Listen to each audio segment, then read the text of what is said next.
bien. Donc, c'est ce que je vous disais. Aujourd'hui, on va parler des projections climatiques sur le gel, des typologies de gel et des facteurs qui vont aggraver les événements climatiques de gel.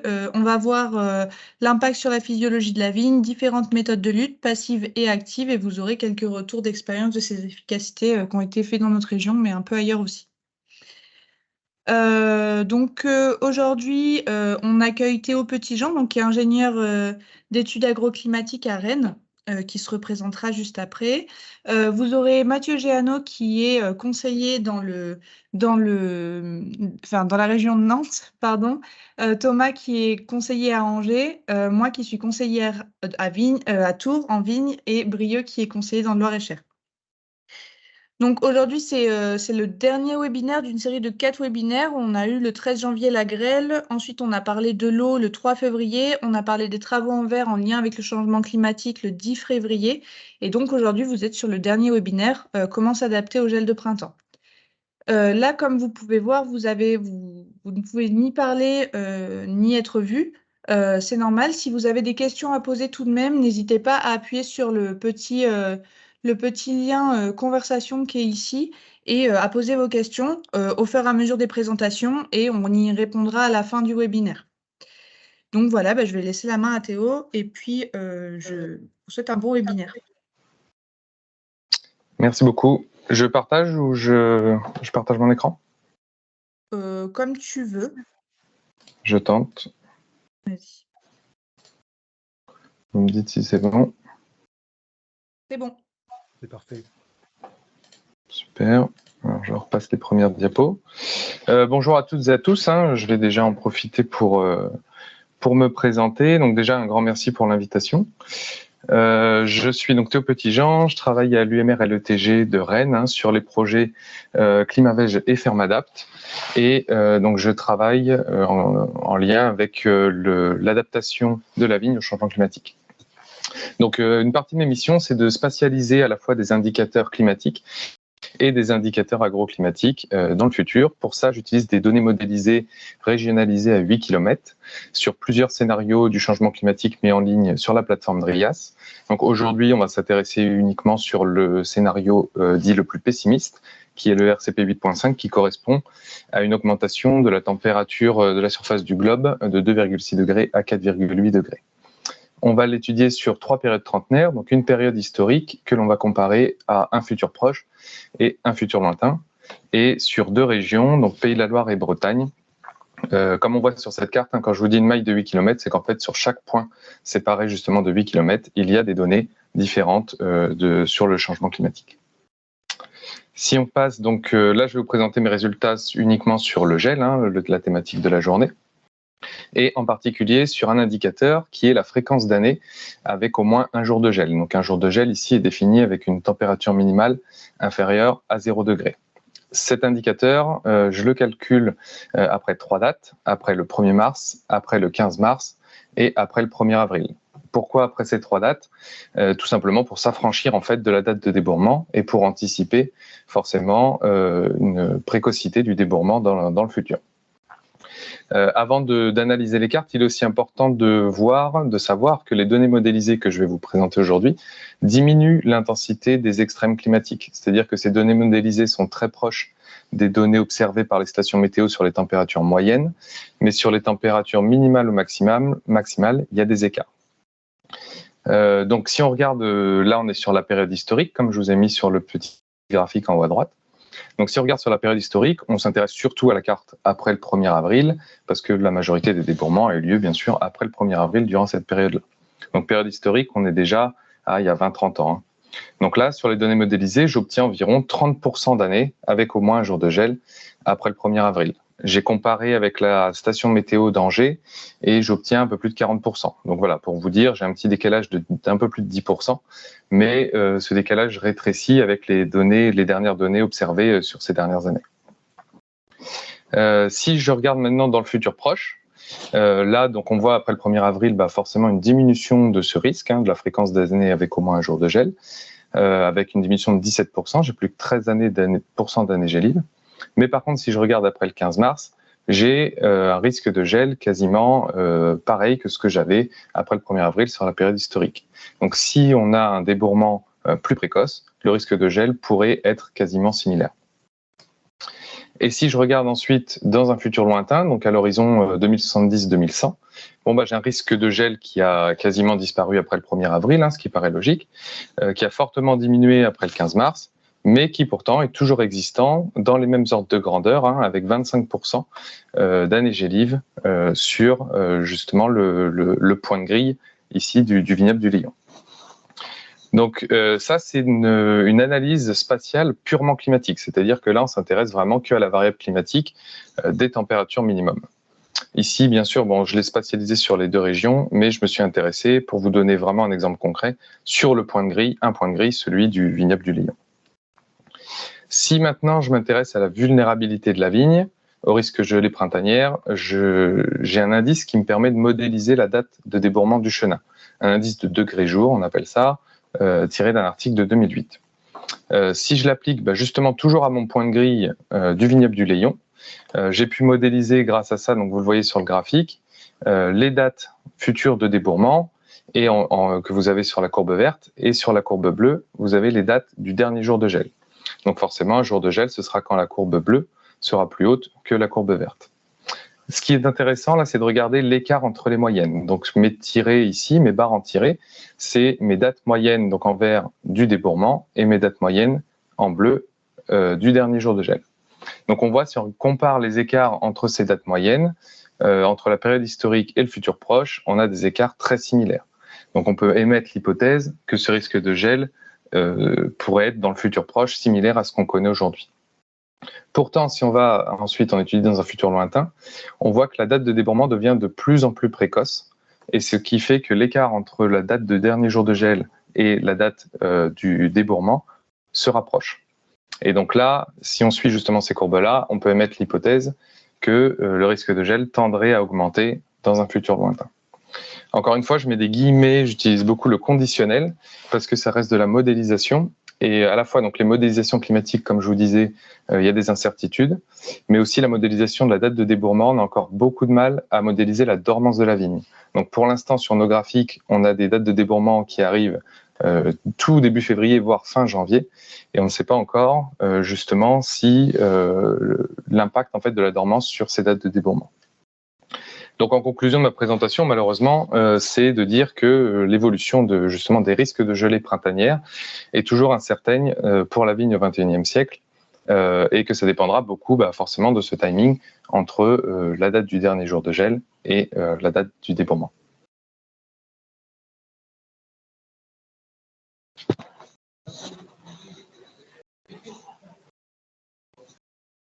Vous m'entendez? Oui.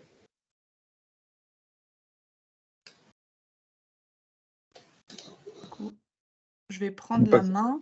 Ouais, je laisse le... Ça fonctionne? Vous voyez bien mon écran? Oui. Ouais. Ok. Du coup, moi, aujourd'hui, je vais vous parler principalement des typologies de gel, des facteurs aggravants au gel et de l'impact du gel sur la physiologie de la vigne. Donc, il y a 3 types de gel. On va faire un peu la liste. Le premier type de gel que je vais avoir, si j'arrive à faire déplacer ma diapo, c'est les gels de type radiatif. Donc là, on va avoir une stratification des masses d'air. On va avoir une masse d'air relativement froide au sol et un transfert de chaleur vers les couches supérieures. Donc ce type de gel, il y a 2 cas de figure. Il y a un cas de figure où on va avoir des nuages en fait, et le rayonnement thermique va être réfléchi par les nuages sur le sol. Donc là, on n'a pas réellement une grande perte de chaleur. Par contre, si on a un gel radiatif et qu'on n'a pas de nuages, comme le cas de figure sur l'image là, on va plutôt avoir de la chaleur qui va arriver du sol, un gradient thermique, et l'air chaud du ciel va être retransmis à froid sur le sol, et inversement, le sol va restituer sa chaleur vers le ciel. Et donc, on va avoir une perte de chaleur, et globalement, on va générer de l'air froid dans la zone des bourgeons.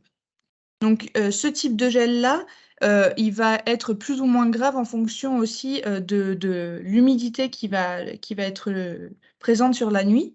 Donc, si on a un fort taux d'humidité, on va appeler une gelée blanche. On va appeler ça une gelée blanche. On aura une température du point de rosée qui sera supérieure à 2,2 degrés. En revanche, si on a un taux faible d'humidité, on appellera ça une gelée noire. Et dans ce cas-là, la température du point de rosée sera inférieure à 2,2 degrés. Donc, globalement, un gel radiatif, il est caractérisé par un ciel clair, une forte pression, une vitesse de vent qui sera très faible, voire nulle. Et c'est ce que nous montre ce dessin-là. On aura vraiment une inversion des températures en altitude. Donc ça, c'était le premier type de gel. Le deuxième type de gel, c'est les gels de type advectif. Donc cette fois-ci, on a une couverture nuageuse et on va avoir vraiment un fond froid polaire, vraiment un vent du nord qui va arriver et qui va brasser, qui va faire un brassage de l'air et qui va transformer l'air en un air froid et principalement une couche d'air froid au niveau de la zone des bourgeons. Donc, ce gel-là, si on voulait le caractériser, on dirait que on aurait un ciel couvert, une basse pression, une vitesse de vent qui serait super forte et on n'aurait pas d'inversion des températures. Donc, juste pour illustrer ce type de gel avec quelques cartes, donc c'est ce qu'on voit sur la photo à gauche, on va vraiment avoir ce qu'ils appellent l'invasion polaire, donc vraiment un vent très froid qui va arriver et qui va stagner sur la France, sur cette photo-là, ou alors on peut le voir d'une manière différente avec des vents très directs qui arrivent et qui arrivent du nord en direction de nos régions. Donc ça, c'était le deuxième type de gel. Et ensuite, vous pouvez avoir un troisième type de gel qui sont les gels transitionnels. Donc là, on va avoir un début de nuit avec un gel advectif, donc vraiment beaucoup de vent qui va créer cette couche d'air froid dans la zone des bourgeons. Et puis petit à petit, en fait, le vent va s'arrêter, les nuages vont partir, on va avoir une stratification de la masse d'air froide qui va se faire au sol et on pourra avoir une gelée radiative en début de matinée. Enfin, voilà. Et donc, on peut avoir beaucoup de pertes, enfin, beaucoup de dégâts à cause de ces gels-là.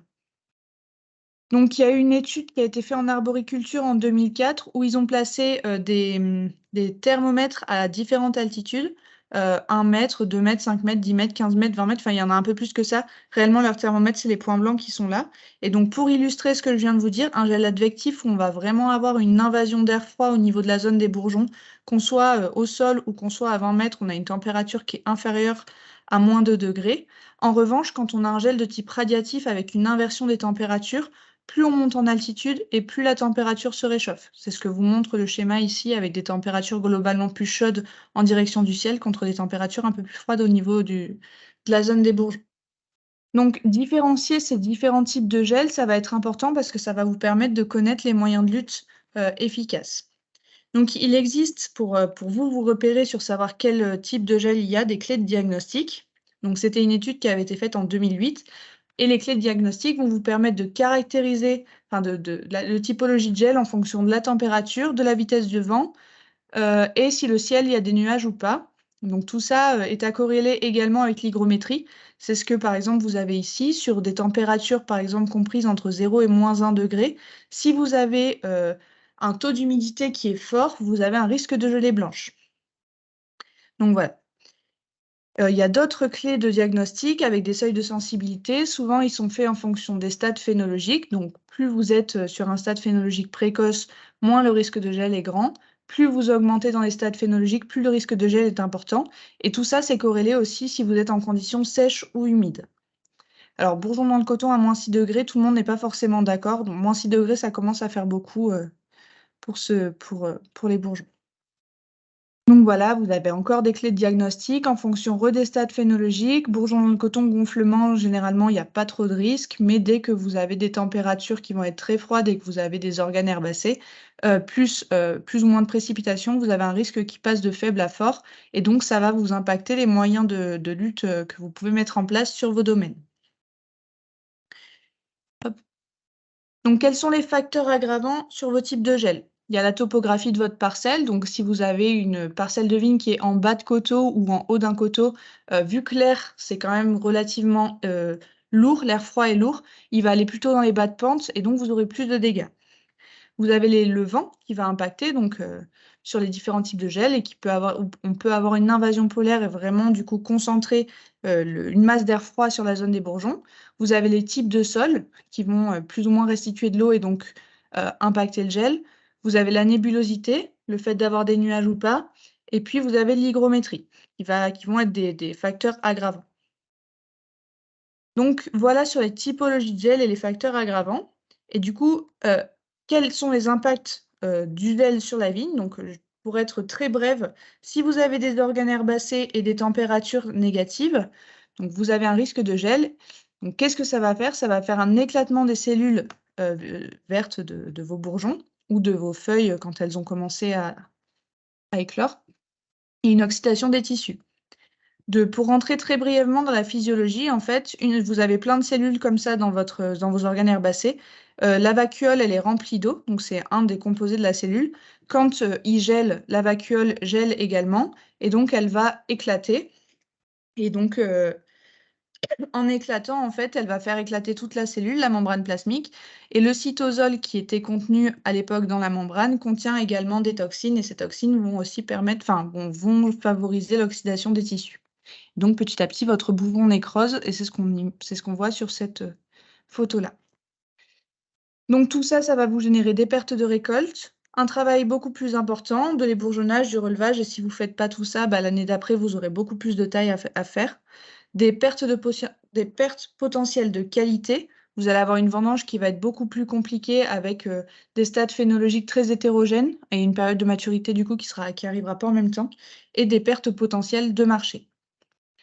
Donc voilà globalement sur les typologies de gel et l'impact du gel sur les cellules. Et je vais passer la parole à Brieux. Oui, merci Manon.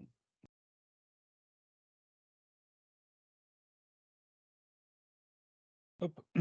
Maintenant qu'on a vu un peu les différents types de gel, on va parler de méthodes de lutte. Donc moi, je vais vous parler principalement des méthodes de lutte passives. Donc c'est quoi la méthode de lutte passive? C'est une lutte préventive qui permet de diminuer le risque de gel à la parcelle. Donc les paramètres sur lesquels on peut choisir, ça va être le choix de la parcelle, le type de matériel végétal et les différentes pratiques culturales. Donc pour commencer, le choix de la parcelle, l'idée c'est d'éviter d'installer des parcelles dans des zones, gélives où l'air froid a tendance à s'accumuler et stagner, et faire attention aussi à ce qu'il y a autour de vos parcelles, donc les haies compactes, les bandes boisées qui peuvent s'opposer à la circulation de l'air froid et augmenter du coup le risque de gel. Donc le bon côté de ces techniques, c'est que ça a plus d'intérêt sur les cas de gelée blanche de printemps. Ça permet seulement par contre de limiter le risque de gel. Il faut se dire aussi, le point négatif, ça nécessite d'avoir un parcellaire non planté pour avoir du choix. Je pense surtout aux appellations qui ont des grosses valeurs ajoutées ou qui n'ont souvent pas forcément de terres potentielles, exploitables. Et la réflexion de se dire que, voilà, est-ce que ça va être le terroir le plus qualitatif qu'on aura, de notre vignoble? On ne sait pas, mais voilà, il faudra opposer la question de qualité et de qualité, quantité et de qualité. Concernant le choix du cépage, il faut bien noter que tous les cépages ne débourrent pas en même temps, donc ça permet seulement de limiter le risque du gel avec un débourrement plus tardif quand on choisit ce type de cépage. Le mauvais côté, entre guillemets, enfin, c'est à pondérer, hein, de toute façon, c'est voir par rapport aux AOC et les cahiers des charges des AOC et la valorisation d'un cépage qui est, plus tardif. Si on regarde règle générale, on se base sur le chasselas qui a un débourrement, plutôt précoce, et c'est un peu notre référence de tous les cépages en termes de stade phénologique. On se rend compte que certains cépages, type chenin, chardonnay, ont tendance à débourrer en moyenne 1 jour plus tôt que le chasselas. Et certains cépages, type Cabernet Franc, Sauvignon, ont tendance à débourrer 5-7 jours après le chasselas. Après, rien ne nous interdit d'utiliser des cépages qui ont des débourrements encore plus tardifs, notamment des cépages du sud, mais toute est la question de l'acceptation de votre clientèle et du cahier des charges des AOC. Une autre technique de lutte passive, c'est retarder le pliage sur les tailles longues, ce que vous faites de plus en plus. L'idée, c'est de pouvoir profiter de l'acrotonie. Donc l'acrotonie, c'est quoi? C'est le fait que la vigne pousse par ses extrémités. Et le mécanisme est relativement simple, schématiquement, c'est que les bourgeons supérieurs tendent à inhiber, en fait, le développement des bourgeons inférieurs, et du coup, la vigne va se développer plutôt en bas et beaucoup moins plutôt en haut, pardon, et beaucoup moins en bas. Cette technique-là, elle permet de limiter l'impact, d'un gel radiatif, donc d'une inversion de température, en ayant 2 mécanismes. Le premier mécanisme étant que les bourgeons de la base sont moins développés que les bourgeons du haut et qu'il fait plus froid en bas qu'en haut. Et le deuxième mécanisme, c'est que comme vos bourgeons qui sont plus développés sont plus en hauteur, ils ont moins de chances d'être frappés par un gel. Donc la problématique de ce travail-là, c'est qu'il y a un temps de travail à effectuer de 14 heures hectares en général pour le pliage. On peut petite vigilance où on peut passer plus de temps à plier quand la vigne est débourrée parce qu'on fait plus attention aux bourgeons. Ça là peut entraîner un petit surcoût et ça peut aussi entraîner un retard dans les autres travaux de la vigne en début de saison où des fois c'est un peu la course, quoi. Donc sur d'autres méthodes de lutte passive, je vais vous parler un petit peu de taille tardive ou de taille en 2 temps. Donc ça, je vous présente des résultats qui ont été présentés dans le cadre de Climaveg en 2022. Donc différents résultats d'essais. Tout d'abord des résultats, à l'international, là, le premier essai, en Italie. Donc où on compare une taille classique sur œil dormant à une taille tardive au stade 3 feuilles étalées. Donc voilà, à ces 2 stades, présents sur la photo. Donc les résultats, ça entraîne un décalage de débourrement de 30 jours pour les bourgeons de la base, mais la contrepartie, c'est que ça induit une, baisse du rendement, de la production de 22 à 48 par rapport aux témoins.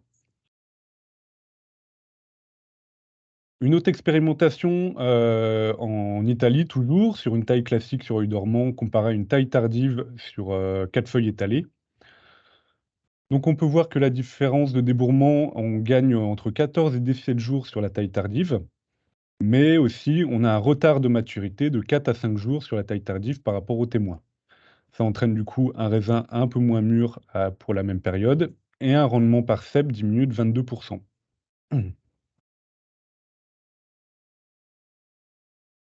Un autre retour d'essai en Australie maintenant avec 5 modalités, une taille début d'hiver, donc taille normale, une taille fin d'hiver, une taille à gonflement du bourgeon, une taille à une feuille étalée et une taille à 4 feuilles étalées. Là, on est dans un contexte un peu particulier où il y a un gros apport d'irrigation et des conditions climatiques très chaudes. Mais ce qu'on va regarder, c'est, le décalage avec le débourrement par rapport à une taille classique d'hiver.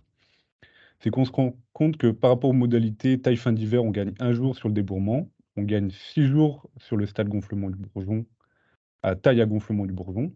Si on taille à une feuille étalée, on gagne 11 jours sur le débourrement, enfin, et à 4 feuilles étalées, on débourre 37 jours plus tard. Enfin, on gagne pas, on débourre plus tard. Donc un nouvel essai en Espagne sur, comparaison taille stade dormance et taille tardive sur bourgeon dans le coton. Donc on a un décalage de débourrement en moyenne de 15-20 jours et de maturité 7 jours.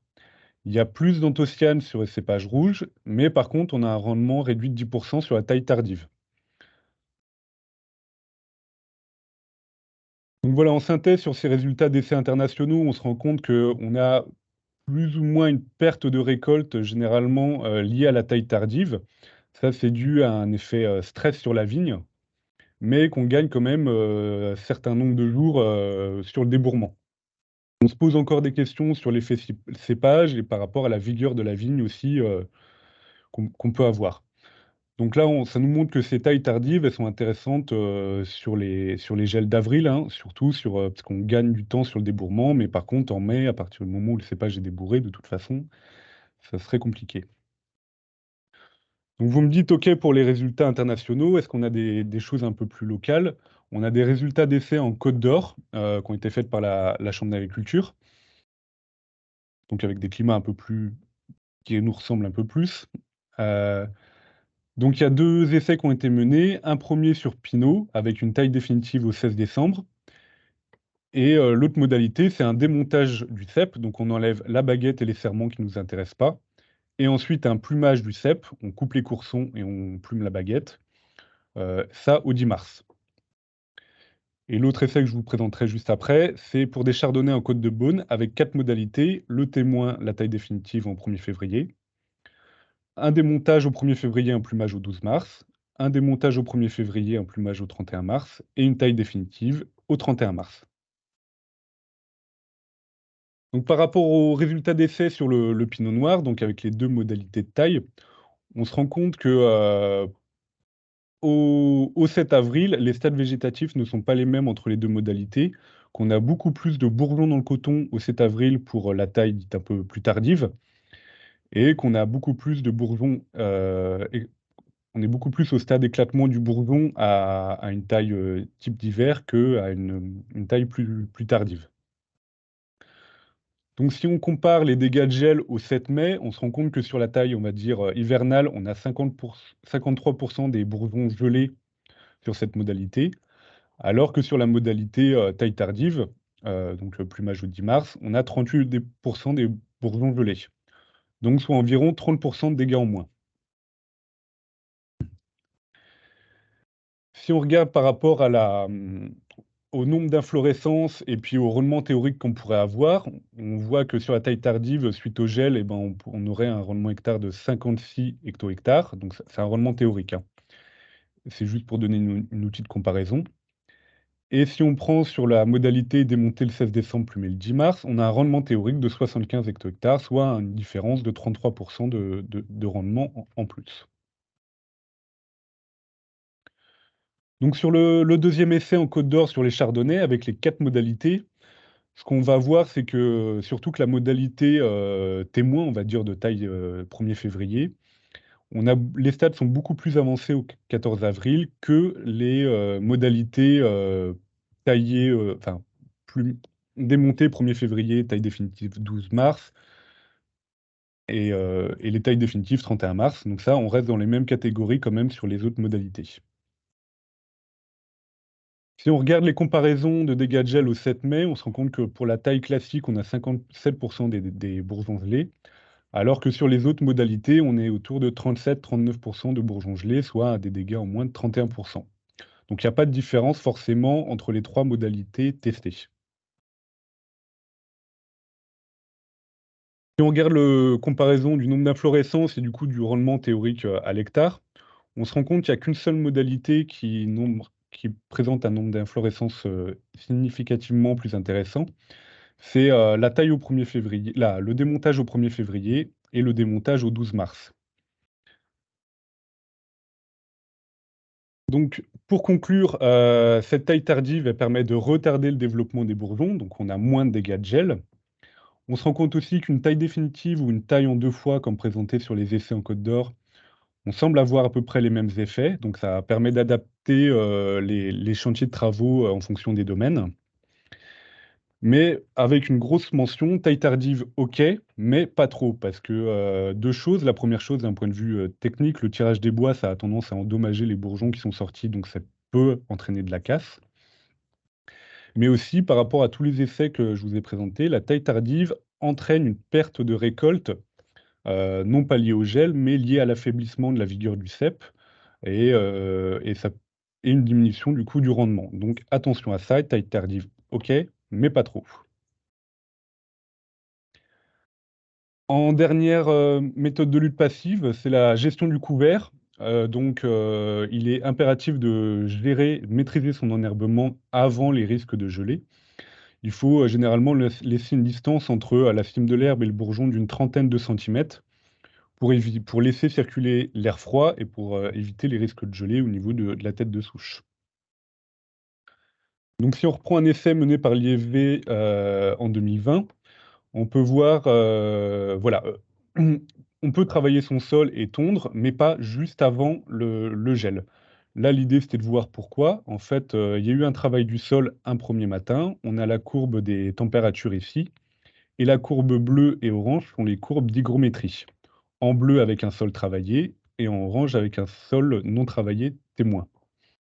Donc on se rend compte qu'en fait, quand on travaille son sol, les premiers jours après, donc là on a le premier jour, les jours suivants du travail du sol, on a un taux d'hygrométrie qui augmente fortement au niveau des parcelles travaillées et cela pour les 2-3 premiers jours, suite au travail du sol en conditions sèches et les 7 premiers jours en conditions humides et donc du coup, il faudra faire très attention à ne pas travailler son sol juste avant les gelées.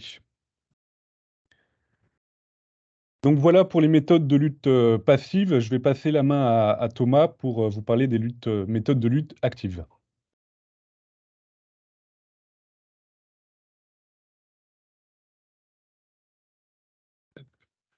Bonjour à tous, est-ce que vous voyez mon écran du coup? On le voit, mais en mode présentateur, Thomas. Ah ouais, ok. que j'aurais pas dû. Ça doit être bon là. Non. Non, ça n'a pas bougé.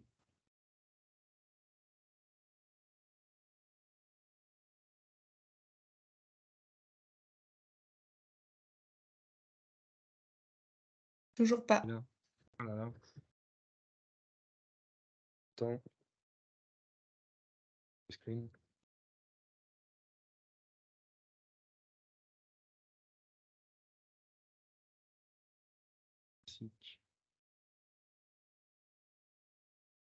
Ah, normalement, ça doit être bon. Ouais, c'est bon. C'est bon. Donc on va, merci du coup Brio pour cette présentation sur la lutte passive. Effectivement, c'est des leviers à absolument mobiliser avant et en même temps que de la lutte active. Donc là, on va pas pouvoir être complètement exhaustif sur les moyens de lutte. On va se focaliser sur les tours antigel, sur deux types de fils chauffants. On va parler un petit peu des voiles aussi qu'on a expérimenté. Et donc, effectivement, il y a tous ces leviers en amont aussi, hein, sur la taille tardive, sur le stockage, le steppage à des moments tardifs, qui doivent vraiment être, comment dire, euh, en multi-levier d'adaptation face aux problèmes de gel de printemps. Hop. Donc là, on va commencer par parler un peu des bulletins qu'on vous propose, de préconisation, et puis surtout de prévision météo en multimodèle. Donc ça, c'est les bulletins qu'on a pu proposer en Loire-Atlantique et en Maine-et-Loire avec Mathieu. Et ici, il y a le bulletin du 37 aussi qui aborde de manière exhaustive ces modélisations et ce qui nous arrive souvent au mois d'avril, malheureusement. Et ici, là, le bulletin donc, du 41 avec les mêmes infos, les mêmes contenus. Donc on va parler comment du fonctionnement d'une tour antigel. Alors j'ai mis tag pour être un peu plus pour mettre un peu moins de mots sur mes slides. Comment ça marche une tour antigel, hein, c'est que ça a un effet de déstratification de l'air froid, comme vous a présenté tout à l'heure Manon. Donc la rotation de la tour sur elle-même, donc en général entre 4 et 6 minutes, permet ce dédépôt de l'air froid en bas et puis de l'air chaud. On vient capter du coup de l'air chaud en altitude au-dessus des 11 mètres de la hauteur des tours. Donc on est au niveau de la couche d'immersion. Et aussi, donc, on vient diminuer l'humidité de végétation. Ce qui est intéressant, c'est un petit peu de croiser un peu les données entre ce que vient de vous présenter Brieux sur la libération d'humidité forte de genre 33 points, 33 points quand on vient laisser les enherbements. Et on va voir de combien on peut diminuer avec une tour antigel. Donc c'est vraiment là le côté indissociable des choses entre la lutte passive et la lutte active. Donc là, vous avez votre air chaud qui est présenté en orange, l'air froid qui se stratifie en bas. Et donc l'action de la tour avec cet angle de 6 à 8 degrés vient capter cet air chaud au-dessus de 11 mètres pour pouvoir en fait le rebalancer dans la zone de nos bourgeons. Donc, ces hauteurs de tour qui font 10 mètres, c'est pour être presque au maximum au niveau de la courbe d'inversion, de delta de température entre la couche de 11 mètres et supérieure et puis au niveau du sol. Donc, il y a les travaux du projet SIGTAG qui nous ont permis d'avoir des mesures robustes de puissance de vent qui est envoyée sur les vignes. Donc, à droite, là, vous avez donc la vitesse du vent générée par la tour antigel. À 30 mètres, on est autour de 40 km/h, à 80, 25, et puis à 100 mètres, on a encore 18 km/h de vent sur ces mesures. Donc, c'est des Orcad Wright qui sont testés dans ce cas, donc des deux pales. Donc, on a vraiment une vitesse maximum des rafales entre 30 et 50 mètres.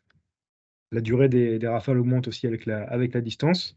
Donc, il y a trois zones qui se définissent autour de la tour antigel, hein. C'est une zone plutôt calme, on va dire, sous les 30 mètres. La zone d'impact de ce jet d'air entre 30 et 50 mètres. Et la zone de développement de l'air au-delà de 50 mètres jusqu'à environ 100 mètres. C'est les travaux de l'INRAE avec Carlier et Le Cap qui ont publié récemment. Donc ici, on a la présentation donc, de l'évolution de la température à 40 mètres de la tour antigel sur un type de gel radiatif, avec aussi une alternance de utilisation de la tour seule en gris et utilisation donc, d'un point de chaud, un point de chaud unique hein, sous la tour, et avec alternance. Donc on voit bien l'oscillation qu'il peut y avoir et l'apport de température quand les deux sont couplés. Néanmoins, on voit aussi que une fois que ça s'arrête, donc on arrête les tours et le chauffage ici donc à 7h15, tout de suite sur les températures donc en bleu, j'ai oublié de vous présenter, quand même en bleu c'est en haut de la tour, en vert c'est dans la zone des bourgeons, et puis en rouge c'est un témoin qui est hors portée, hors influence de la tour antigène. Donc, une fois que la tour s'arrête, finalement, vous avez vu que la température là descend ici, là, dans ce cas de figure, de moins 1 degré, hein. Donc, c'est bien que cette couche d'air à 11 mètres est vraiment un empilement en fait, d'une masse d'air assez épaisse, en fait, bien au-dessus de la tour, qui est mobilisée quand on l'utilise. Donc voilà, après, à la suite de ces travaux, ils ont observé qu'il y avait quand même aussi une restratification de l'air rapide, des fois même plus rapide que la période de rotation des tours. En général, je vous disais entre 4 et 6 minutes, là ici c'était 4 minutes 30. Et qu'il était difficile aussi donc d'avoir l'effet séparé entre l'apport de chauffage et juste l'efficacité de la tour. Et une fois que les engins s'arrêtent, effectivement, on a une très faible inertie de la protection que de l'idée de quelques minutes à la fin des rotations des pales. On va vous présenter des résultats qu'on a déjà présentés en webinaire, mais c'était donc en 2021, suite de ces terribles nuits de gel qui sont répétées dans toute la vallée de la Loire. Donc ici, une tour Orca Drive de pales avec une efficacité très très bonne sur ces différentes surfaces. Et en gros, voilà, on avait avec une température sèche à moins 5 degrés et des stades d'éclatement à Bourgogne-en-Coton. On avait donc une efficacité de ce genre d'outil sur une surface de 4 hectares 12 sur 4 hectares 15. Donc quelque chose qui fonctionne très bien. Pour un autre site avec des températures descendues en température sèche à moins 4,4, ici c'est une RN7 fixe, toujours en 2021, avec des stades d'éclatement à une feuille étalée. Des points de chaud aussi, nombreux points de chaud qui sont venus en fait renforcer un peu l'aire de protection de cette tour antigel. Donc voilà, un petit peu l'aire de protection, et néanmoins vous voyez qu'ici toute cette partie n'est pas plantée. Alors du coup c'est quand même une zone qui n'est pas exploitée, mais en extrapolant, on est autour de 5 hectares de protection avec une dizaine de points de chaud disposés dans la parcelle de manière assez régulière et en quinconce. Ça vient vraiment permettre de pouvoir protéger un peu plus grand, notamment quand on a aussi des températures qui descendent assez bas. On a aussi donc fait des suivis en 2022 sur une NZ Frostfan C49 4 pales installée en Anjou. Voilà, donc il y a eu un démarrage de la tour antigel autour de 23h, donc ça c'est sur la nuit du 10 mars. On avait une inversion de plus 6 degrés en haut de la tour. Voilà, donc ça c'est aussi des choses qui sont très intéressantes à estimer, hein, finalement. C'est votre delta de température entre en haut de la tour et en bas pour pouvoir en fait affiner les horaires d'allumage. Donc on était sur un gel de type radiatif, et au pied, là, comme représenté sur l'image, vous avez un brûleur appelé, un thermoboost appelé. On a mis des capteurs donc à 80 mètres au nord pour pouvoir un peu suivre et surtout voir la cinétique de remontée de température et de baisse d'humidité. Donc ça donne ça avec ces températures à 80 mètres de la tour au nord. On a donc cette descente de température.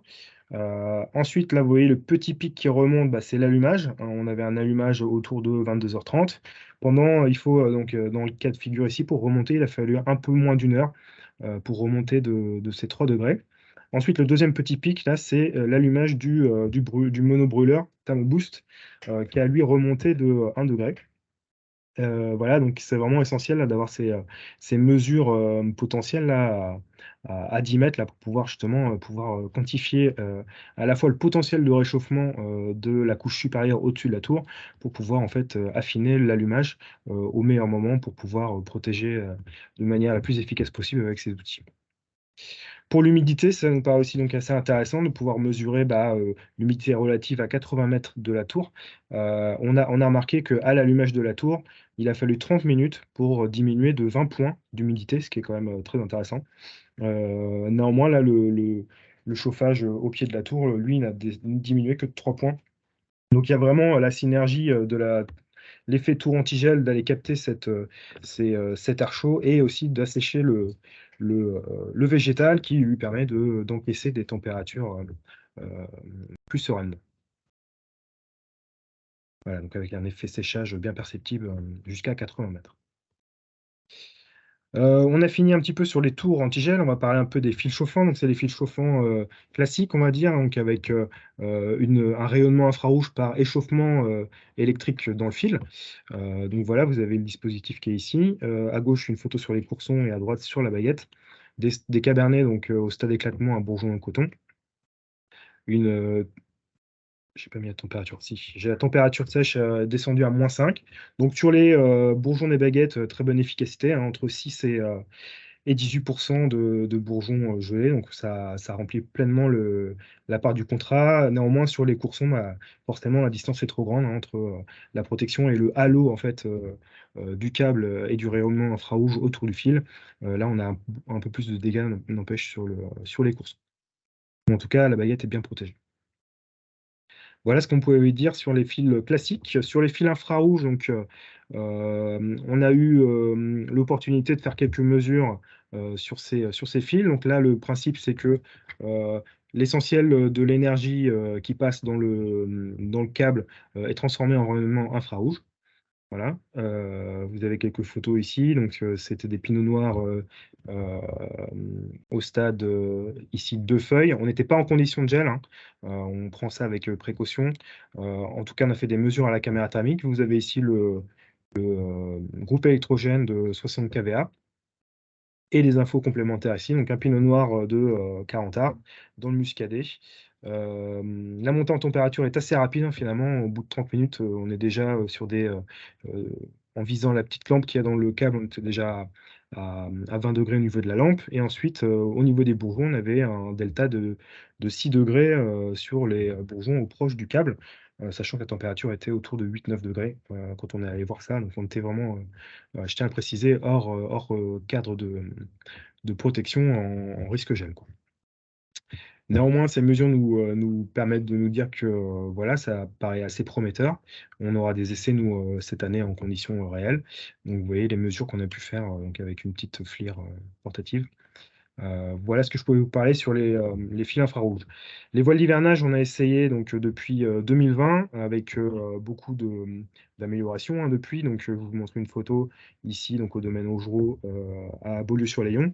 On est en dessous du voile là. Vous voyez les stades, hein, il y avait presque 2 feuilles étalées.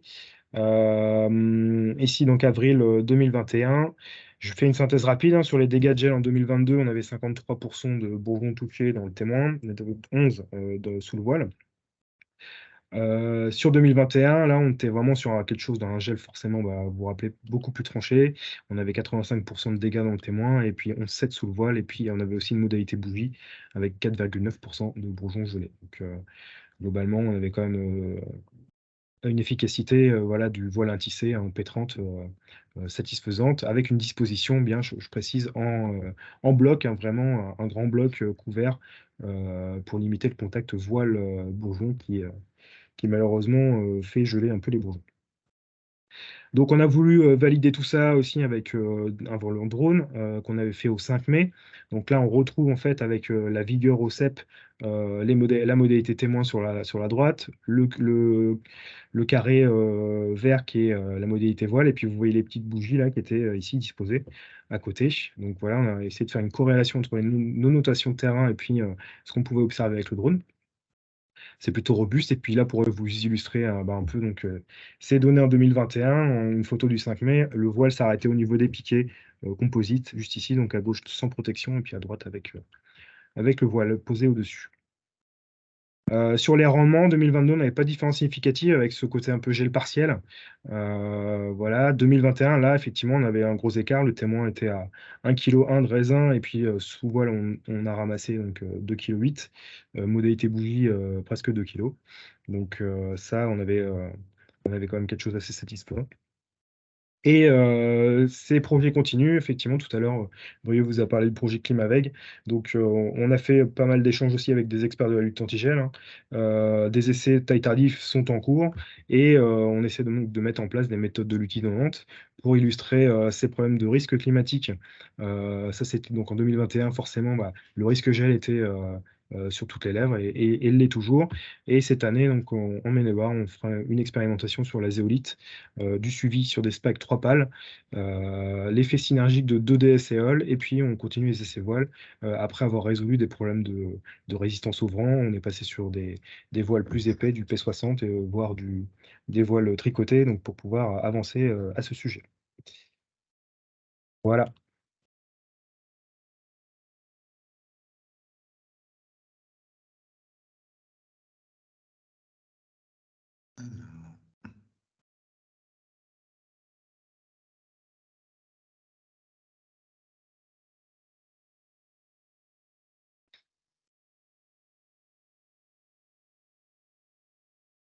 Très bien, donc moi je vais prendre la suite de Thomas sur les résultats des suivis qu'on a fait sur les différents types de moyens de lutte actifs contre le gel, hein. Moi je vais présenter un suivi qu'on a fait sur une parcelle en aspersion. Donc le principe de l'aspersion, je vais le rappeler très brièvement. Donc le gel de l'eau à la surface des bourgeons génère des calories par chaleur latente lors du changement d'état. Et pour résumer, l'eau à l'intérieur des bourgeons, l'eau à l'intérieur des vacuoles, comme l'a présenté Manon tout à l'heure, ne gèle pas tant qu'il y a de l'eau à geler à l'extérieur. Attention à la disponibilité de l'eau et aux arrêts, puisque du coup, par conduction, par contre, ça peut geler très très rapidement les bourgeons si jamais on arrête de mettre de l'eau, s'il n'y a plus d'eau à geler à l'extérieur. Pour le coup, alors là, la vendange est déjà faite, hein. Voilà. Alors, la parcelle qu'on a suivie, donc elle est alimentée par un étang. Elle est quadrillée de façon classique avec des asperceurs qui quadrillent la parcelle tous les 18 mètres. Elle a été aspergée avec un débit de 50 mètres cubes heure hectare. Donc à la fin de la nuit, ça fait quelques mètres cubes d'eau, hein, quand même. D'autant plus qu'elle est allumée à 0,5 degrés en température humide. Donc en 2022, en température sèche, elle a été allumée en température sèche à moins 0,2, moins 0,3. Et ça a été éteint quand il n'y avait plus du tout de gel sur la vigne, plus rien de gelé, tout liquide. Et c'est arrivé vers midi. Donc voilà, les résultats sont assez flagrants. Il y avait 28% de bourgeons touchés sur la partie non protégée et 3% sur la partie protégée, hein. Je vous ai pas mis les p-values des tests statistiques, mais bon, il y a 10 zéros derrière la virgule. Le résultat est à couper au couteau. Donc ça marche très bien. Après, on nous a rapporté des grappes un peu plus grosses, un peu plus homogènes sur la parcelle à la vendange que sur d'autres parcelles qui n'ont pas été touchées par le gel, dont visiblement un petit effet irrigation, surtout avec le printemps sec qu'on a eu. En 2021, sur une autre parcelle qu'on avait suivie au niveau de l'aspersion, c'est une parcelle de chardonnay, donc c'était beaucoup d'eau effectivement dans la parcelle, les sols, on les larguait pendant longtemps, et on avait eu plus d'impact oïdium sur cette parcelle que sur d'autres chardonnays, comme quoi l'aspersion a des impacts qui ne se limitent pas à la lutte anti-gel. Donc l'abstraction, ça va être bon. On va pouvoir passer à autre chose. Comparaison des millésimes, puisqu'il y a une tour anti-gel qu'on a suivie en 2021, en 2022 aussi, et elle a été protégée pendant les deux millésimes de la même manière. Donc on va s'en servir pour comparer l'impact des deux gels. Donc c'est une tour no frost, hein, 11 mètres de haut, brasero disposé autour de la tour. Donc sur une parcelle qui est principalement composée de chardonnay avec une parcelle de sauvignon au sud. Alors voilà les résultats des comptages de 2021. Le code couleur est le suivant, hein. En vert, c'est touché moins de 5% des bourgeons touchés. Alors quand on dit bourgeons touchés, c'est un pourcentage c'est le pourcentage de bourgeons touchés sur les bourgeons totaux du cep. En jaune, c'est entre 5 et 20% de bourgeons touchés. En orange, entre 20 et 50. Et en rouge, au-delà de 50% de bourgeons touchés. Ça sera même code couleur pour toutes les cartos qu'on va vous présenter. Donc là, en 2021, le stade chardonnay était aux premières feuilles étalées, hein. Sauvignon, c'était gonflement des bourgeons. Donc le Sauvignon, il est tout au sud de la parcelle, le long de la route. Voilà. Et donc, on avait quand même une zone qui était touchée à moins de 20%, qui était de 2,9 hectares. Donc, par rapport à une tour fixe qui monte à 11 mètres, on avait quand même une aire d'efficacité qui était plus faible que espéré et qu'annoncé. Après, c'est quand même une parcelle qui avait été extrêmement touchée dans les zones non protégées. Donc, il y a eu un rendement qui était quand même largement supérieur à celles qui n'étaient pas protégées. Sur la même parcelle, en 2022, donc le gel radiatif du 4 avril, le chardonnay était un peu moins avancé, était pointe verte à peu près. Sauvignon, par contre, lui, n'était pas du tout sorti au sud, donc là, je vais matérialiser sur la carte. Sous la tour, c'est descendu à moins 1,8 en 2022. Et donc là, on a une zone en jaune qui est beaucoup plus détendue, hein, à moins de 20%, et la zone en verte qui est touchée à moins de 5%, pareil. Alors, beaucoup plus détendue aussi parce que les sauvignons n'ont pas gelé du tout, ou alors très très peu sur les quelques bourgeons qui avaient démarré. Donc voilà, ce qui est à prendre en compte dans la comparaison des millésimes. Du coup, quand on met les deux cartes côte à côte, pour la même parcelle, ça donne ça. Et en 2021, c'était descendu à moins 1,8 degré et en 2022 à moins 3,2. Alors, température plus basse, mais conditions beaucoup moins humides, puisqu'en 2021, il y avait de la pluie la veille. Comme quoi, voilà, comme le disait Lano tout à l'heure, l'impact de l'humidité sur le risque de gel est très important.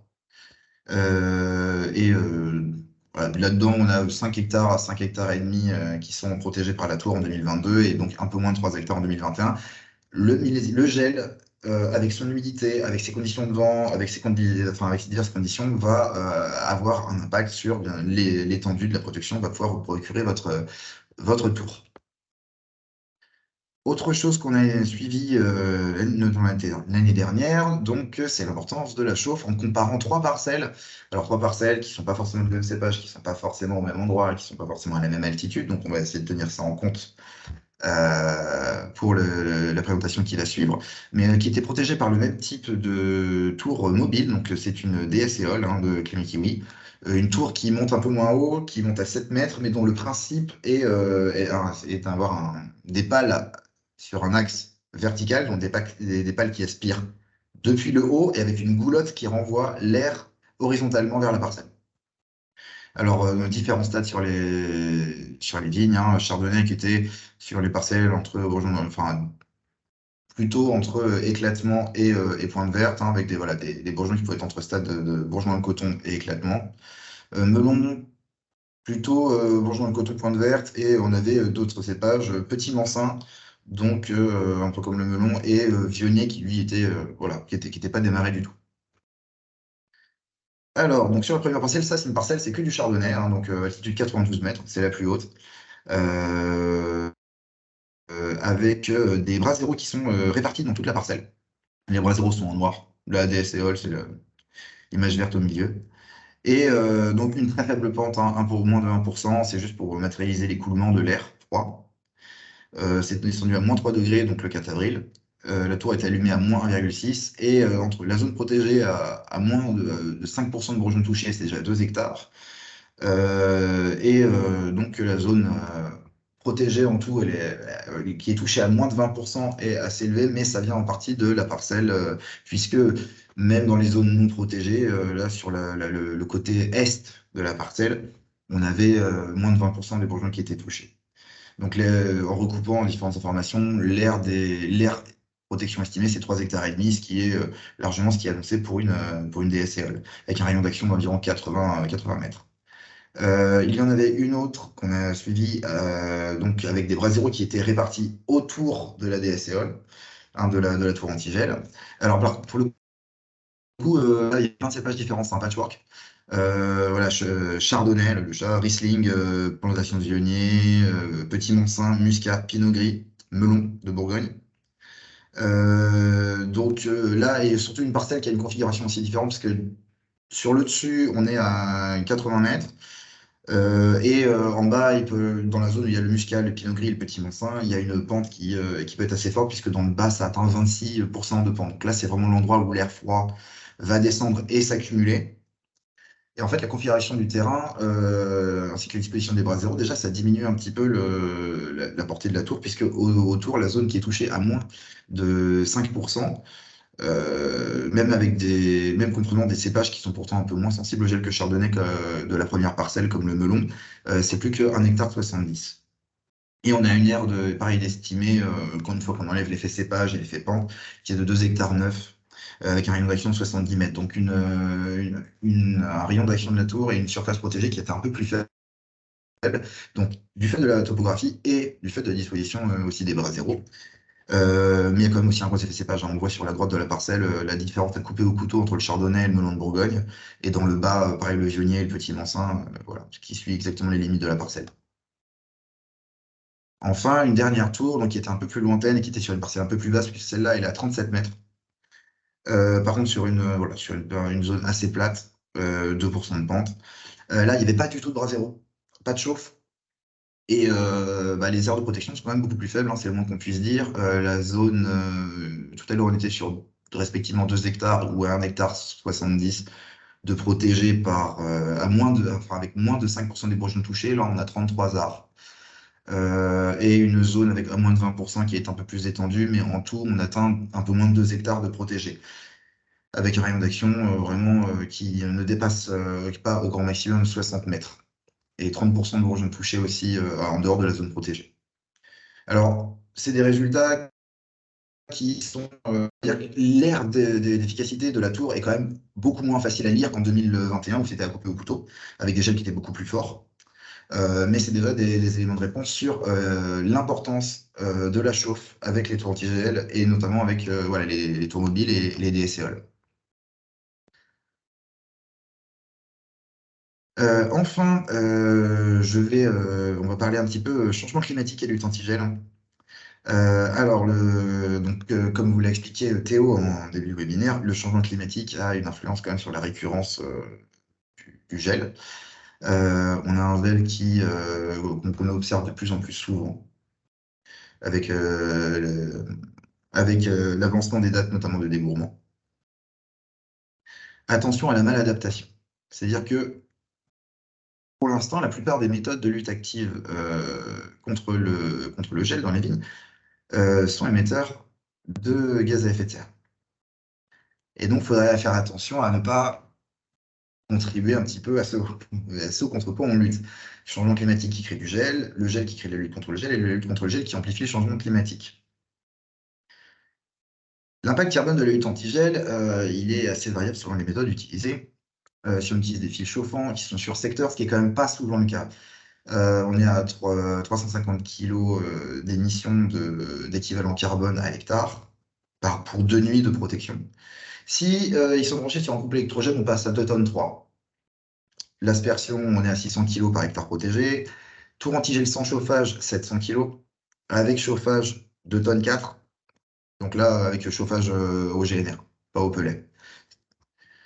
Les bougies vertes, donc les bougies qui sont à l'huile végétale, là on est à 12 tonnes à l'hectare protégé, 12 tonnes et demie. Et avec les bougies à la paraffine, on est à 22 tonnes et demie. Donc pour replacer un peu ça, un vol aller-retour Paris-New York, c'est 1 tonne 75 d'émissions d'équivalent CO2. La lutte anti-gel, donc ce que je veux dire sur la lutte anti-gel, c'est qu'il ne faut pas arrêter de protéger ces vignes. Hein. Quand on a des tours anti-gel, il faut les utiliser. C'est un moyen de protection économique des exploitations qui est aujourd'hui très très important face à la récurrence de ces aléas. Mais si on regarde sur le long terme, tout ce qui est l'adaptation des façons culturales, de la conduite de la vigne, voire de l'implantation et de la localisation des cépages sur l'exploitation, ça paraît un peu plus viable. Et sur le long terme, ce sera plus là-dessus et sur la lutte passive, comme vous l'a présenté Brieux en début de webinaire, qu'il faudra compter. Pour résumer, selon ce que je dis, la lutte anti-gel, enfin les tours, les bougies, les fils chauffants, si le gel est une blessure, ça c'est juste le pansement, c'est pas la suture. Il va falloir penser un petit peu plus long-termiste. Mais en attendant, c'est très efficace, en attendant de pouvoir s'adapter. Sur les suivis qu'on va effectuer cette année, moi je vais sur la Loire-Atlantique, on va suivre donc le nouveau système, donc le SIS, qui est un petit peu différent. D'habitude, on essaie de ramener l'air chaud lors de l'inversion de la température du haut vers le bas. Là, on essaye de prendre l'air froid en bas et de l'envoyer en haut pour qu'il retombe un peu plus loin. Donc, quand il n'y a pas de vigne derrière, hein, l'idée n'étant pas de renvoyer l'air froid sur les vignes des copains. On va essayer de comparer l'effet des brûleurs à GNR contre les brûleurs de pellet. Et on va continuer à suivre la tour sur laquelle on faisait les comparaisons de millésimes, parce que c'est toujours assez intéressant.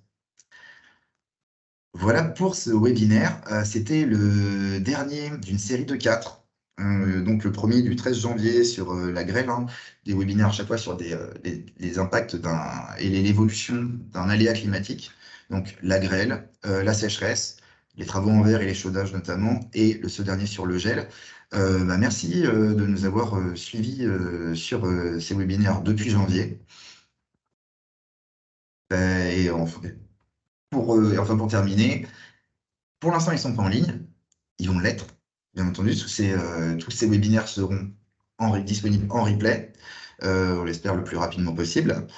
Et dans tous les cas, un lien, ils seront en replay déjà sur nos différents sites, puisque ces webinaires étaient une collaboration des chambres des Pays de la Loire, de l'Indre-et-Loire et du Loir-et-Cher. Et donc, ils seront disponibles respectivement sur les plateformes, que ce soit YouTube ou les sites de chacune des chambres d'agriculture, donc du 37, du 41 et des Pays de la Loire. On enverra le lien pour les revoir à tous les gens qui s'étaient inscrits au webinaire, y compris si vous connaissez des gens qui s'étaient inscrits mais qui n'ont pas pu se rendre disponibles pour le webinaire, on leur enverra tout ça. Voilà. Écoutez, si jamais vous avez des questions, nous sommes là pour y répondre, même si on a un petit peu duré. C'était un sujet vaste. Une question de M. Arnaud Lambert. Bonjour, avez-vous des données sur le coût hectare des différents modes antigel? Cela donne une indication pour le choix des investissements. Effectivement. Dans la besace. Oui, ça se trouve. Alors, ça va vraiment dépendre. Enfin, le problème, c'est que ça dépend vraiment de quel type de matériel, sur quel type de matériel on va se positionner. De mémoire, on était autour de 15 000 € de l'hectare pour l'aspersion. Si on a déjà la réserve d'eau. Ça ne prend pas en compte le fait de créer une réserve, ce qui est déjà administrativement est un peu compliqué. Sur les coûts des fils chauffants, hors raccordement, hors groupe électrogène. Vous m'arrêtez si je me trompe, mais il me semble qu'on était autour de 20 000 € de l'hectare. Ça dépend vraiment des modèles, parce qu'il y en a qui sont thermorégulés, il y en a d'autres qui sont beaucoup plus simples. En fait, c'est vrai que ça oscille entre plutôt les infrarouges, on est autour de 12 000. C'est vraiment très fluctuant là. C'est vrai qu'on va vous donner une fourchette de 12 à 20 000 en fonction un peu de si c'est thermorégulant, si c'est que les fils classiques, si c'est de l'infrarouge. Ouais. Après, Manon, en chambre 37, vous avez des chiffres aussi qui ont été publiés et rapportés aussi à Lecto Produits. C'est aussi un truc intéressant, ça. J'ai des chiffres, mais qui sont très vieux. Ils ont 5-6 ans sur une étude. Je peux retrouver ça. Laissez-moi 1 minute.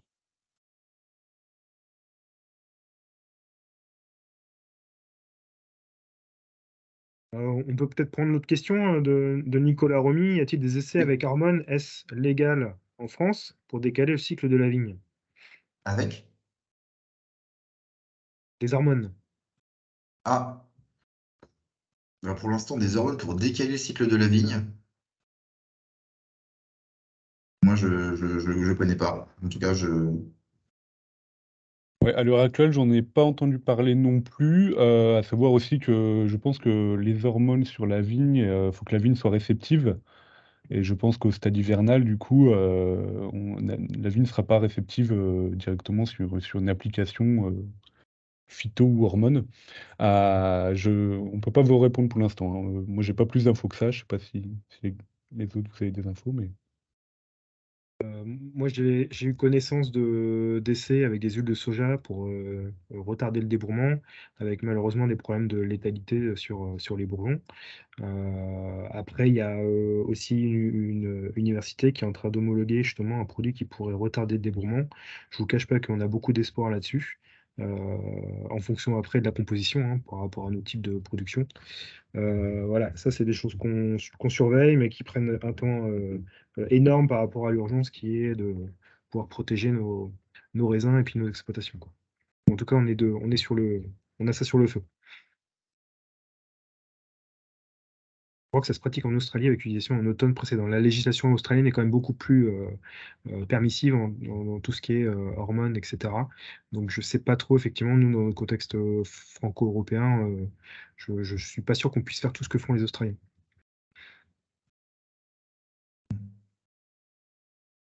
Alors juste pour vous répondre sur le côté financement, enfin prix, j'ai juste pour les pulsars de Nitafim où j'ai un prix et pour les tours anti-gel Frostfan. Les tours anti-gel Frostfan, elles coûtent entre 40 000 et 42 000. Et les pulsars de Netafim, c'est 1 500 € qui comprend équipement, les pompes et les tuyaux. Voilà, contre un système aérien qui est plutôt à 11 000 €. Donc, c'est les seules données chiffrées que j'ai sur des prix.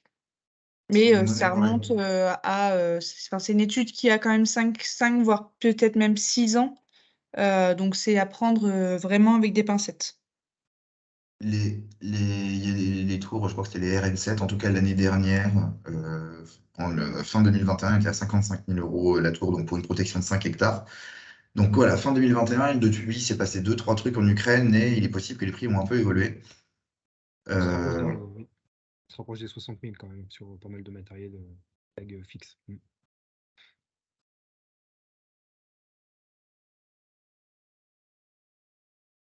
En tout cas, il y aura une mise à jour de ces tarifs qui seront proposés ultérieurement dans le cadre de projets. On doit aussi donc pouvoir évaluer l'impact technico-économique des méthodes de lutte avec un outil qui permettrait d'avoir l'impact sur l'UBE, etc., sur les entreprises. C'est l'outil Vitisimuleco qu'on va pouvoir en fait updater pour pouvoir rentrer tout ce qui est lutte antigel. Est-ce qu'il y a d'autres questions? J'ai l'impression effectivement que oui, la lutte anti-gel et le coût d'investissement, ça se fait par rapport à la valorisation des productions qu'il y a sur les parcelles. Il y a la capacité des parcelles à être protégées.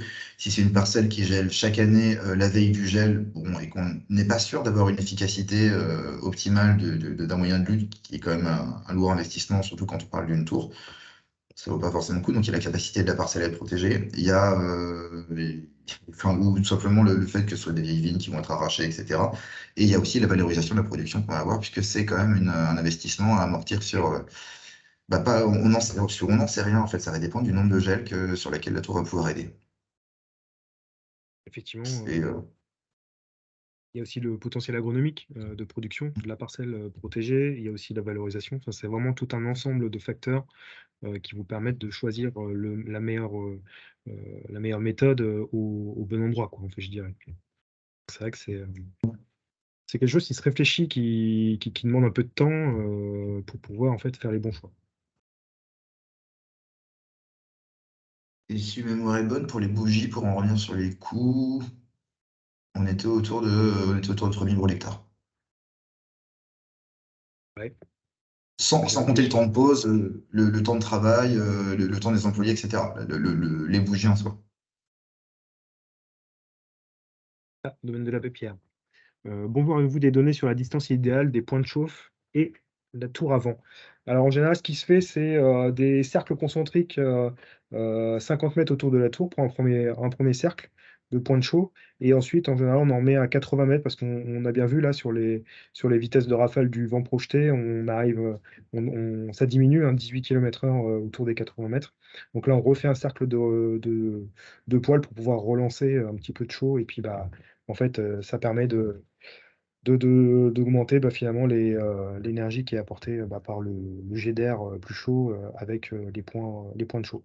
À noter qu'en général, effectivement, on les allume quand on commence à voir que la température va encore descendre. Ça dépend de l'heure finalement, et puis de la vitesse de perte d'un degré. Est-ce que c'est en 1 heure, est-ce que c'est en une demi-heure? Ça, c'est très variable et ça, c'est terrible à appréhender parce que tous les ans, on a des cinétiques différentes. Moi, je me souviens 2022, 4 avril, enfin, il y a eu par secteur, il y a eu des pertes des fois de 2 degrés en 1 heure, en 1 heure et demie, quoi. Donc, c'est pas évident à anticiper. En tout cas, voilà, c'est ça, c'est qu'en général, quand on voit qu'on arrive à -2, -3, et puis en fonction du stade phéno, où est-ce qu'on est dans les vignes, voilà, c'est là qu'on va pouvoir allumer les points de chaud parce qu'on sent, par exemple, si à 4 heures du matin, on est déjà à ces températures déjà négatives, on sait qu'on va dérouiller à 7 heures, quoi. Les huiles essentielles, qu'en pensez-vous? Pas d'infos. Ouais, pareil que Mathieu, là, pour le coup. Ça va, on avait pour projet de les tester cette année. On a eu, enfin voilà, on avait une disponibilité de matériel qui était un peu incertaine. On va essayer de remettre ça l'année prochaine. On va essayer de mettre en place effectivement nous des essais de ce côté-là sur des produits, des pulvérisations d'huiles essentielles. Après, c'est des pulvérisations d'huiles essentielles qu'il faut faire à des stades où il y a très peu de surface foliaire à travers lesquelles elles peuvent pénétrer. Il faut les panneaux récupérateurs obligatoires et je trouve, enfin, voilà, pour l'instant, à voir. Ne se prononce pas.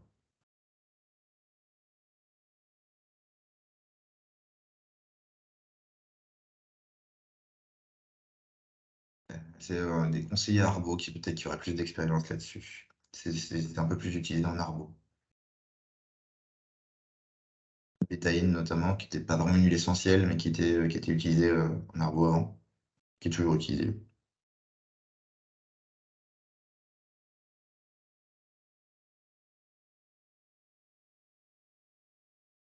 Après, si on part un peu par extension sur tout ce qui est produits pulvérisés, effectivement, comme tu disais Mathieu, c'est bien. Est-ce que le végétal est assez développé est assez développé pour être réceptif à cette pulvérisation? Après, il faut bien faire gaffe à faire une application le temps, enfin, faut qu'il y ait le temps de séchage aussi à compter, hein, pas trop tard. Sur ces produits. Et puis, bah, de toute façon, enfin, quand on prend -4 et qu'il fait humide, bah, il y a toujours quand même globalement une limite certaine en fait, de pas mal de produits. Je dis pas, je mets pas tout dans le même paquet, mais pour l'instant, enfin, voilà, on n'a pas un produit miracle. Les pelles gel, ça avait été essayé, c'est pas transcendant comme effet. Voilà, enfin, c'est quand même souvent assez limité, quoi. À moins qu'il y ait un nouveau produit qui sorte, hein. Il me semble qu'il y avait une publi dans La Vigne il y a de cela quelques mois et qui faisait l'inventaire de ce qui avait été fait pour le gel 2022 et que là-dedans tout ce qui avait été pulvérisation contre le gel n'avait pas montré, en tout cas pour l'instant, de résultats vraiment probants.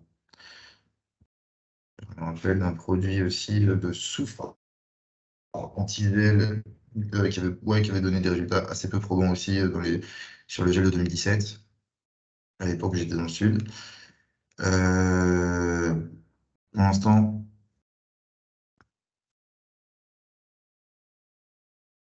aucun produit miracle, comme le dit Thomas. Bon. Il n'y a plus de questions. Il est temps de vous remercier. Merci beaucoup Merci du à coup à toutes les tous. personnes qui étaient présentes sur ces différents webinaires, hein. Merci infiniment à ceux qui étaient là aux 4 webinaires. N'hésitez pas à partager hein, surtout ces supports à vos collègues et puis à ceux que ça pourrait concerner et puis intéresser. Merci infiniment Manon, Brieux, Mathieu. Merci beaucoup Théo pour le guest star. Bon courage Et à vous Perrine. tous. Pardon? Merci à Et Perrine Perrine, bah oui, si on remercie pour l'ensemble des bah webinaires. oui, sur le focus Merci à toi, plantation. Thomas, aussi. Bah, merci à vous tous, c'était vraiment super. Et puis, on se dit à très bientôt. Et voilà, bonne fin de journée. À bientôt. Et merci. Merci beaucoup. Au revoir. Au revoir. Merci. Au